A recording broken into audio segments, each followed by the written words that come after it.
Good YouTube, Quinn Wade. Coming to you with that instant basketball analysis on Analysis Playground on YouTube, exclusively on there. Of course, forever, as it should be and as it always will be. The San Antonio Spurs ended up beating Oklahoma City Thunder 116 to 106. The Thunder go to 40 and 12, 18 and 7 on the road. The Spurs improved to 34 and 16, 18 and 6 at home. They played at home in this one. Spurs opened up the game real well, 39 to 26. They also won the second quarter 34 to 32. They lost the third quarter 27 to 22, and the fourth quarter was 21 to 21. And the Spurs not mad because they won by 10. The Oklahoma City Thunder, they ended up playing Jalen Williams 40 minutes. He earned his check tonight. He had 20 and 10, though. 24 points, 12 rebounds, 8 of 8 from the free throw line, 4 of 11 from 3, 6 of 15 from the field. They only had 8 players that could play. Somebody had to take shots. Somebody had to get buckets. And it was just a big night from him because of that. 4 assists, 2 turnovers, 2 blocks, 4 personal fouls, a minus 14, and plus minus. Ken Rich. Williams, 35 minutes for him, 25 points. He went 9 of 18 from the field, had a lot of good drives and open threes, and he was efficient because of that. 3 or 4 from the free throw line. He had 9 boards, 2 assists, 3 turnovers, and a steal. 2 offensive rebounds out of the 9, no personal fouls, and a minus 12. And plus minus Isaiah Joe, 37 minutes. He ended up being the only starter not to score in double figures because he had 2 points and went 1 of 7 from the field and 0 of 3 from the 3-point line. He also had 5 rebounds, 2 assists, 1 turnover, 1 steal, 2 blocks, 2 offensive rebounds, 1 personal foul, a minus 1 and plus minus.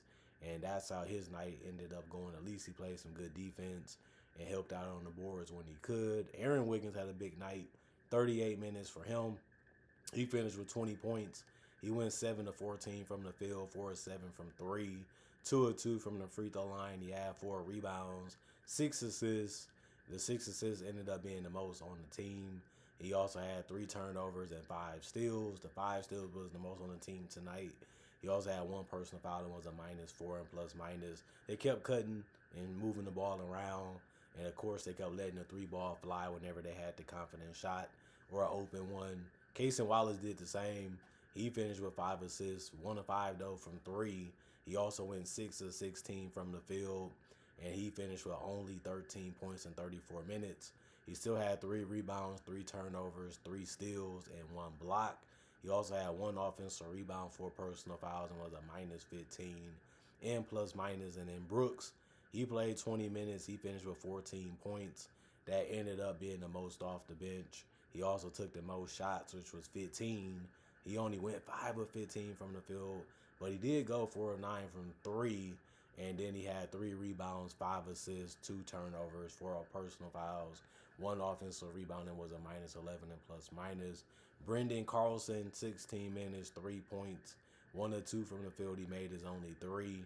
He had the most rebounds off the bench with 7. He also had 2 blocks, which is always good as a big man to get. He also had 3 offensive boards, 1 personal foul, and a plus 10 and plus minus. And then, of course, Chris Youngblood. He played 20 minutes. He had 5 points. He was 2 of 6 from the field, 1 of 4 from 3. He also had 3 rebounds, 2 assists, no turnovers, and 2 blocks. 1 personal foul and a minus 3 and plus minus. He was just happy to get out there and play some basketball against a worthy opponent. But they did lose to the Spurs again. I know no Shea, no Hardenstein, no Chet Fetch, no Jalen Williams, no Caruso, etc., etc. And the Spurs didn't care. They wanted to win. They wanted to play great basketball. They wanted to beat the Thunder as many times as they could, regardless who's on the court, because that's what winners want to do. You want to show that you're good every single game, that you go out there and play, and you want to win for that reason. Julian Champagnie, 27 minutes, 8 points. He went 3 of 6 from the field, 2 of 5 from 3. Didn't take a lot of shots. Didn't take no bad shots either. 5 rebounds, 3 assists, 2 turnovers, 1 offensive rebound, 2 personal fouls, a plus 13 and plus minus. Victor Wembanyama, he missed a lot of alley-oops. in this game. Even if they was right on target, he couldn't finish them. He still had 22 points. He still shot real well from the field, 9 of 16 from the field. He also went 1 and 2 from three, and the one he made was a little tough because he was all balanced. But he also went with 3 of 8 from the free throw line. Just something wasn't right. Sometimes with his timing and his feel for the game. In this one, he also finished with a double-double because he had 14 rebounds, and he also had 2 assists, 2 turnovers, and 2 blocks. It's always good to see him rebound high, finish good, and also get some nice blocks. And then he had 3 offensive rebounds out of the 14. He had 11 defensive, 1 personal foul, which is really good in 28 minutes. And you was trying to contest and block as many shots as you could. And then he was a plus 17 and plus minus. De'Aaron Fox didn't take a lot of shots either. He only took 10, and he made half of them. 5 of 10 from the field, 0 of 3 from the three-point line, 5 of 6 from the free throw line. He finished with a double-double because he had 10 assists and 15 points. He had 4 rebounds, 1 turnover, 3 steals, 1 block, 1 personal foul, and was a plus 20 and plus minus. Devin Vassell, 25 minutes, 5 points, 2 of 10 from the field, 1 of 7 from 3, 3 rebounds, 1 turnover, 1 steal, no personal fouls, and a -4 and plus minus. He missed a lot of shots, and he had a lot of shots that he felt was open and felt good about when he took them. He just couldn't make really none of them. Stephon Castle had a nice block later in the game, but he did have 26 minutes played with 14 points, and he went 6 of 14 from the field, and he missed every 3. He was 0 of 3 from the three-point line and 2 of 2 from the free throw line. He did have 3 rebounds, 4 assists, and 3 turnovers. He had a great amount of steals, though, which was 3, and he also had 2 blocks by the end of the game. But he also had 5 personal fouls, which ended up being the most on the team. 1 offensive rebound and a -4 and plus minus. Harrison Barnes, 30 minutes. That ended up being the most off the bench. He also finished with 9 points. Had a nice tip in, too. He went 3 of 9 from the field, 2 of 7 from 3. He's going to try to get the open looks and take them. High percentage shots are always the best ones to take. 1 of 2 from the free throw line, 7 rebounds, 1 assist, 2 turnovers, 2 blocks. The 2 blocks ended up being the most off the bench. 2 offensive rebounds, 2 personal fouls, a 0 and plus minus. Keldon Johnson was a reason why they was able to stay in the game and keep winning it, because he kept hitting big shot after big shot, especially from 3 at one point. He finished with 29 minutes and he had 25 points. That was game high for the Spurs. He also went 10 of 17 from the field, 4 of 8 from 3, and 1 of 2 from the free throw line. It's a really, really efficient night from him besides from the free throw line. And that ended up being a good game because they needed every bucket that he made, especially at the time that he was making them. He had 6 boards, 2 assists, 1 block, 1 offensive rebound, 2 personal fouls, a +8 and plus minus.